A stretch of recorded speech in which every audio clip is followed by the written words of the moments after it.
Hey friends, it's Lena from wiscobujo and welcome back to my channel. In this video, I will be showing you 15 two-page weekly layouts you can use in your bullet journal today. Alright, let's get it. Let's open up a blank page and I'll be using a Pigma Micron in size 05. The first layout that we're using is a very simple layout. It is literally just dividing your page into quarters and then adding some touches and voila, you're done. So literally on both pages it's a total of 4 lines.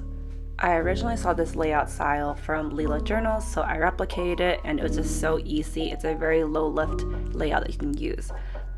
I like to leave a little bit of white space, so I do 2 squares on each point of your square quadrants. So if you're looking at the paper, it's condensed by 2 squares in. So across the width of each square quadrant is 11 squares, and then the height of the quadrant is 17 squares. It's more accurate to call it a rectangle quadrant versus a square quadrant, but you all get the idea.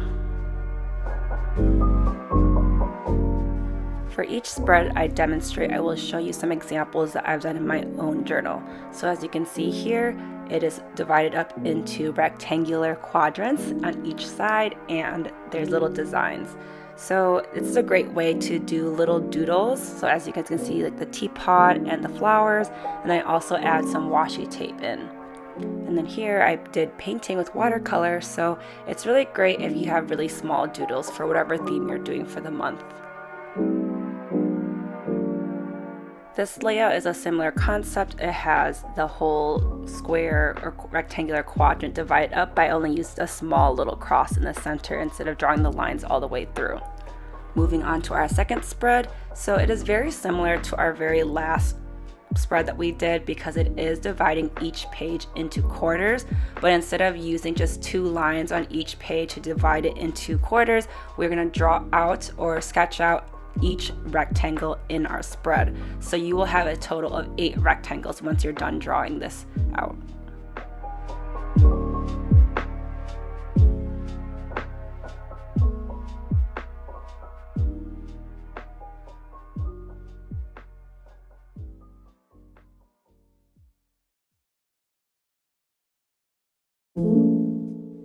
As I mentioned before, I like to have a little bit of white space, so it is a little condensed compared to the page. This is also very nice when you are using tabs because this fits when you're cutting off 3 squares worth of tabs.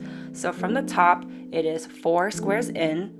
From the side, it's 3 squares in. The rectangles are 11 by 14 squares. And then from the center horizontally, it is 2 squares. So this spread is showing you exactly those measurements right there that I just said.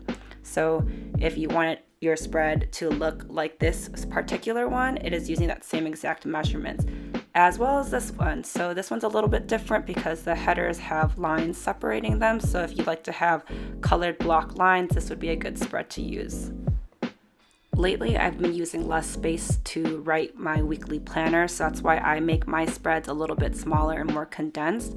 But in my old spreads, you'll see that I use a lot more space. So for example, here, it is a lot higher, so it's not 4 squares down, but instead in the center horizontally and vertically, it's separated by 2 squares.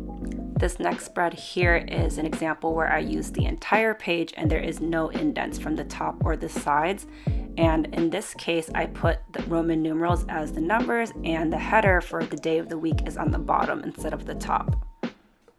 If you have a doodle heavy theme, this is a great way to incorporate each doodle into this type of layout, so you can add the little doodles on each corner of the rectangular squares. All right, let's move on to our third weekly layout style. So this style is dividing the page into thirds horizontally.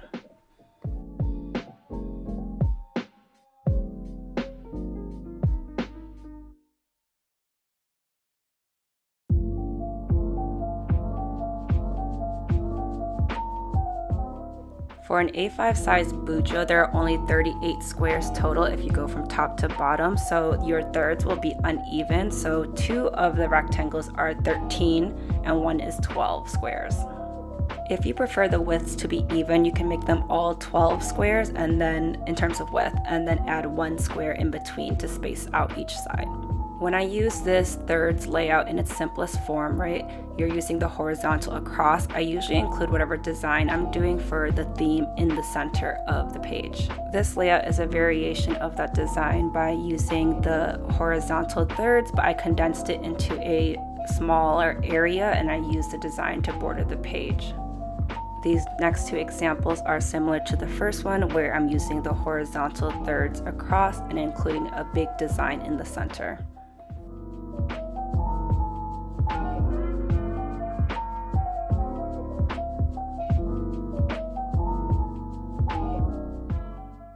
Now we are moving on to our fourth weekly layout style. So in this case, we are still using the horizontal thirds.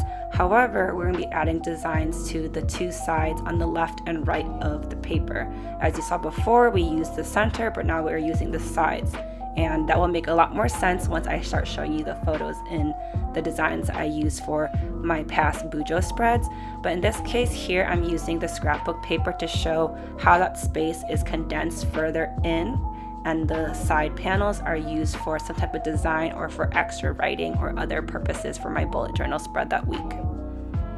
As you can see from my first example, we have two side panels, and then the days of the week are in the center, so still split into thirds, and on the sides I include some writing or just another type of design. For this particular spread, I am using the left side panel for a mini monthly spread and an events, and the right side panel for just an extra design. And in the center is actually a Dutch door, so this is a great way to incorporate a Dutch door into your spreads. And here's just a one-page example of how you could use this style. For this layout, I decorated the corners instead, and the side panels I used both for writing purposes. Alright, let's move on to weekly layout number 5. So weekly layout number 5 is also a variation of the horizontal thirds, which was number 3. So in this case, I'm using these little squares to indicate where the design will be. Right now I am setting them up on the left and the right side, but as you can see, I can also move them around. So in this case, I'm going to shift one side all the way to the left, so both pages, the design will both be on the left. And then I'm going to shift them again to the style that I use the most, so I have the squares kind of alternating on each page. I realized as I was flipping through my old bujo spreads that I only use that third style of that variation where the squares are alternating from each other. I think it's a great way to incorporate craft paper into your theme for the month. So you can see that the squares are on the outside, each on each corner, and then the middle squares are next to each other. Similar layout, just different type of medium. Here I used watercolor, and the last ones I used craft paper and gouache. Moving on to weekly layout style number 6. So we are still using the thirds horizontally across, but instead we will be splitting each page into 6. So I guess total you will have 12 squares, but we are still using the horizontal thirds across, and then we're just dividing it in half. So across for A5 size, there are 26 squares, so you're splitting it by 13 for the width of each square.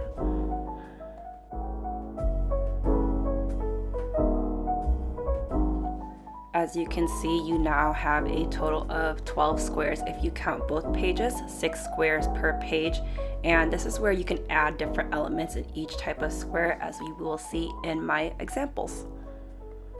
In this example, you could see that I used 3 of the squares for designs for layering, and then the remaining 9 squares I used for days of the week. So in this case, I had 9 days I had to cover because it was the end of the month. This one is similar to the last layout, except that I indented 3 squares from the top, sides, and bottom, so it's a little bit more condensed. Alright, moving on to weekly layout style number 7, which is a variation of weekly layout style number 6. So we are having a design run across the entire center horizontally of the paper. So the middle is all design, and the tops and bottoms are where we'll put the days of the week. In this first example, the design runs all the way across the paper in the center, as I mentioned, and then there is one square for each day of the week, and I included a note square for this layout. In this example, the design is not continuous, so instead of having one long design run through the entire center, it is broken up into 4 squares. So thinking about your 12 squares entirely on the page, the tops and bottom squares are for days of the week and the center is for the design.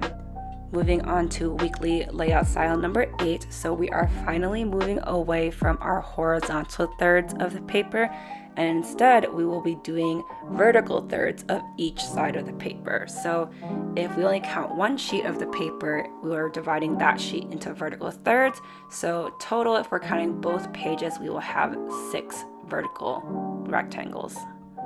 My goodness, getting that all out in one go felt like a tongue twister. I don't even know how many times I said vertical.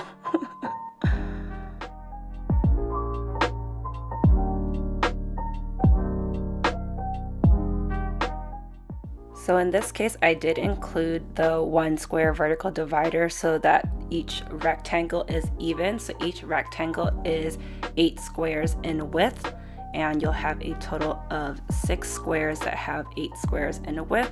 And you can always obviously condense it and make it smaller if you want the width of the squares to be 7 instead of 8.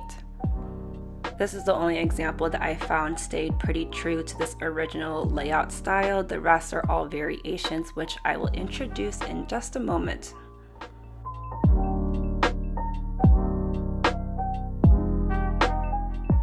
Alright, moving on to weekly layout style number 9, which happens to be one of my most used weekly layout styles.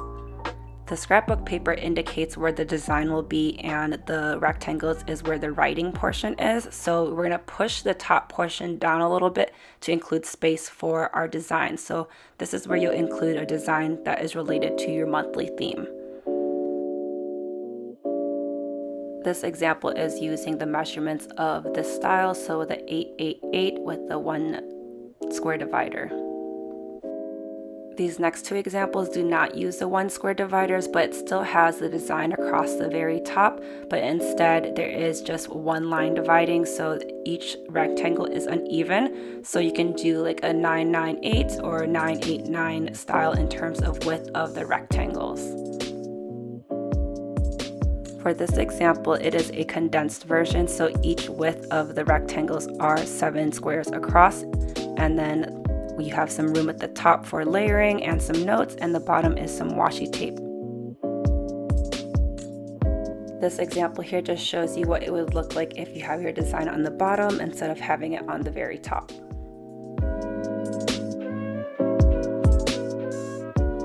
For this example, I have the classic design across the very top, but instead of having it only be for 1 week, I put 2 weeks into this design. So if you don't need a lot of space for writing, you can always just split that vertical squares in half and have it be for 2 weeks instead of 1. For this last example, I have the space across the top for a design, but instead of a 6 functional rectangle, I used it for a design instead and split the other rectangles to make more days of the week. Now we are on to weekly layout style number 10. So instead of having 1 design at the top, you're going to have a design run across the top and the bottom of your layout. The days of the week will be in between your 2 designs.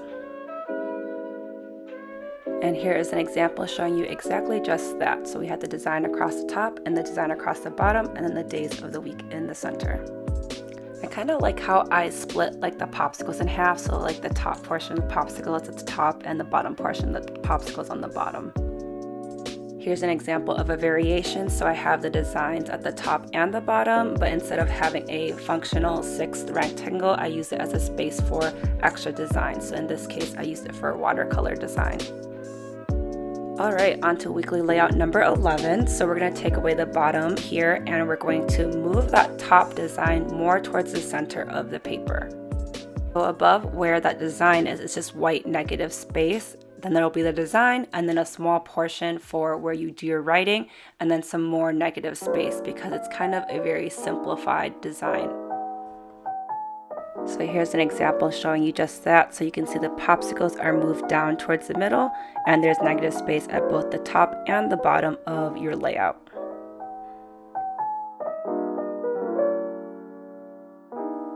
Now for our last vertical layout variation, we are on weekly layout style number 12.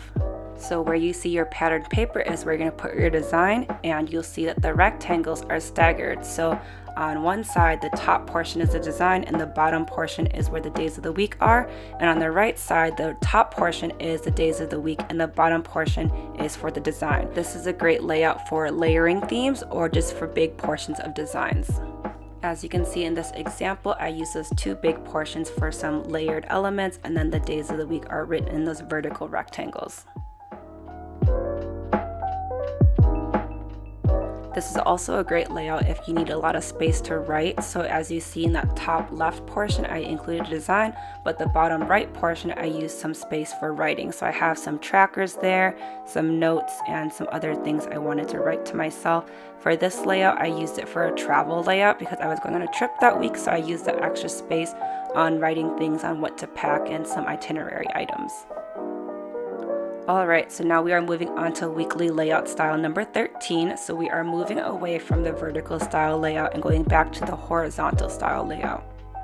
So now we're going to divide our paper into fourths horizontally. So we're just going to draw that horizontal line all the way across both pages. I realized this as I was recording the voiceover that I completely forgot to do the video part where I tell you how big or how wide each rectangle is. So since there are 38 squares down, it will be 9.5 for each width of the rectangle. But if we want to stay with the bullets and not do halves, then you'll have to do 9, 9, 10, 10, or some type of pattern variation of that to make it all even for fourths. For this example, I used that horizontal fourths across, and then I have the design in the center. So pretty similar to the horizontal thirds weekly layout style.